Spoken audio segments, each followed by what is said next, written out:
changing me and changing you. Praise the Lord. మన రక్షకుడును మహాగణుడైన యేసుక్రీస్తు నామంలో మీ అందరికీ శుభాభివందనాలు తెలియజేస్తూ ఉన్నాను. అందరూ బాగున్నారు కదండి. నా కొరకు, నా ఆరోగ్యం కొరకు ప్రార్థించిన మీ అందరికీ కూడా నా ప్రత్యేక ప్రేమపూర్వక వందనాలు తెలియజేస్తున్నాను. మరలా మీ అందరితో ఈ వాక్యం ద్వారా, ప్రతిదినము డైలీ మెడిటేషన్ ద్వారా మిమ్మల్ని అందరినీ వాక్యం ద్వారా సందర్శించడానికి, వాక్యం ద్వారా బలపరచడానికి, వాక్యం ద్వారా మిమ్మల్ని ఉత్తేజపరచడానికి దేవుడు నాకు ఇచ్చిన ఈ మంచి ఆరోగ్యాన్ని బట్టి నా కోసం ప్రార్థించిన మీ అందరికీ ప్రత్యేకమైన వందనాలు తెలియజేస్తూ ఉన్నాను.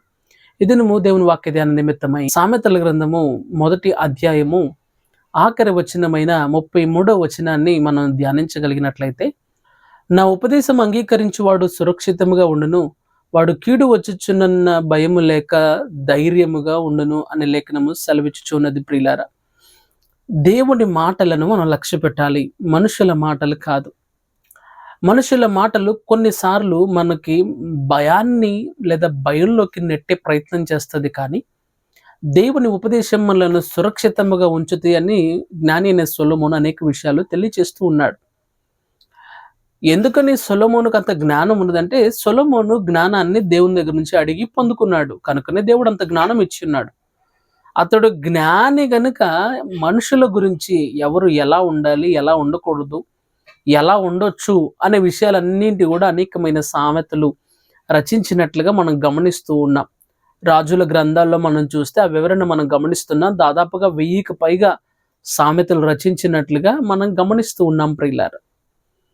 అయితే ఇక్కడ లేఖన భాగంలో చెప్పబడిన మాటను మనం గమనిస్తే, నీ ఉపదేశమును నేను లక్ష్యము చేసి ఉన్నాను గనుక నాకు భయం అనేది లేదు, నేను సురక్షితంగా ఉంటాను అనేసి జ్ఞాని అయిన సొలొమోను చెప్పుచూ ఉన్నాడు. ప్రియులారా, ప్రియ వాక్యం వింటున్న దేవుని బిడ్డ, ప్రియ సహోదరుడా, ప్రియ సహోదరి, నా ప్రియ స్నేహితుడా, నీవు ఎవరి ఉపదేశాన్ని లక్ష్య పెట్టుచున్నావు? ఎవరి ఉపదేశాన్ని నువ్వు వింటూ ఉన్నావు? దేవుని మాటలు వింటూ ఉన్నావా, లేదా లోకంలో ఉన్న మాటలను ఆలకిస్తూ ఉన్నావా? ఎవరి ఉపదేశాన్ని నువ్వు లక్ష్యం చేస్తున్నావో ఈ దినము నువ్వు పరిశీలన చేయాలి. ఎందుకంటే దేవుని ఉపదేశము అనేది మన జీవితాల్లో లక్ష్యం చేసినప్పుడు మనలను సురక్షితముగా ఉంచుతుంది. దేవుని మాటలు మనలను భద్రపరిచేవి. మరొక లైన్లో మనం చూస్తూ ఉన్నాము, వాడు కీడు వచ్చుచున్న భయము లేక ధైర్యముగా ఉండును.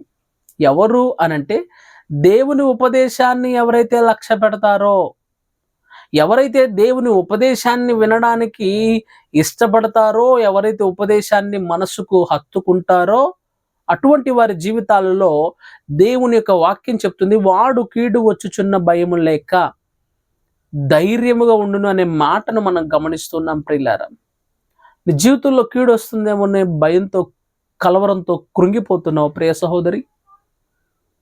నీ జీవితంలో వచ్చుచున్న కీడులను బట్టి, నాకు అది కీడు తలపెడతారేమో, కీడు తలపెడుతున్నారేమో, నాకు ఎవరైనా హాని చేస్తున్నారేమో, నాకు ఎవరైనా లేనిపోనివన్నీ నా మీద తలపెడుతున్నారేమో అన్న భయం చేత ఈరోజు చాలా మంది భయంతోనే బ్రతికేస్తూ ఉన్నారు. ప్రియులారా, దేవుణ్ణి లక్ష్యపెట్టు. యెహోవా మన పక్షమునుండగా మనకు విరోధి ఎవడు అని లేఖనం సెలవిస్తుంది కదా. దేవుని ఉపదేశాన్ని నువ్వు లక్ష్య పెడితే ఆయన నీ పక్షాన ఉంటాడు. నీ పక్షాన ఆయన ఉన్నప్పుడు నీకు విరోధముగా రూపింపబడిన ఏ ఆయుధము నీకు వర్ధిల్లదు. ఎందుకంటే దేవుడే మన పక్షమున యుద్ధము చేయవాడు. కాబట్టి ప్రియ సహోదరుడు, ప్రియ సహోదరి, దేవుని ఉపదేశాన్ని లక్ష్యపెట్టు. భయం అనేది నీ జీవితంలో ఉండదు. దేవుని ఉపదేశాన్ని లక్ష్యపెట్టు, సురక్షితముగా ఉంటావు. కీడు వచ్చుచున్నా కానీ క్షేమంగా, నెమ్మదిగా, ప్రశాంతంగా ఉంటావు. కారణం ఏంటంటే, నీవు దేవునిని నీ హృదయంలో ఉపదేశం ద్వారా కలిగి ఉన్నావు కనుక. నా ప్రియ స్నేహితుడా, నువ్వు ఎలాంటి స్థితిలో ఉన్నావు నాకు తెలియదు, కానీ దేవుని మాటలు విను. అవి నీ జీవితానికి ఎంతో ఉపయోగకరమైనవి. దేవుని మాటలు నీకు బలమునిచ్చేవి. దేవుని మాటలు నీకు భయం లేకుండా చేసేవి. లోక భయాల గురించి నేను మాట్లాడుతున్నాను ప్రియులారా. కాబట్టి ప్రియ శ్రోతలారా, దేవుని ఉపదేశాన్ని లక్ష్య పెడదాం. కీడు వచ్చుచున్నా కానీ మనకి ఏమాత్రం భయం ఉండదు. ఎందుకంటే దేవుడు మన పక్షం ఉన్నప్పుడు ఏ కీడు మనల్ని ఏది చేయదు. దేవుడి ఇటు వాక్య అనుభవంలోనికి మనలందరినీ నడిపించును గాక. ప్రార్థన చేద్దాం, కళ్ళు మూసుకుందాం. మహాపరిశుద్ధుడు మహోన్నతుడైన మా దేవ, నీకు వేలాది వందనాలు స్తోత్రాలు చెల్లించుకుంటున్నారు తండ్రి. మా ప్రియులు ఎందరు నీ ఉపదేశాన్ని లక్ష్య పెడుతూ సురక్షితంగా ఉండాలని ఆశపడుతూ ఉన్నారో అటు వారి జీవితాల్లో సురక్షితంగా వారు ఉండినట్లుగా నీ కృపణ దయచేయండి.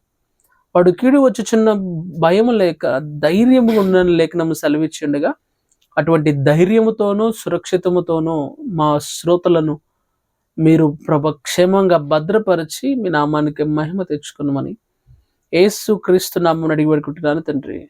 ఆమేన్. God bless you.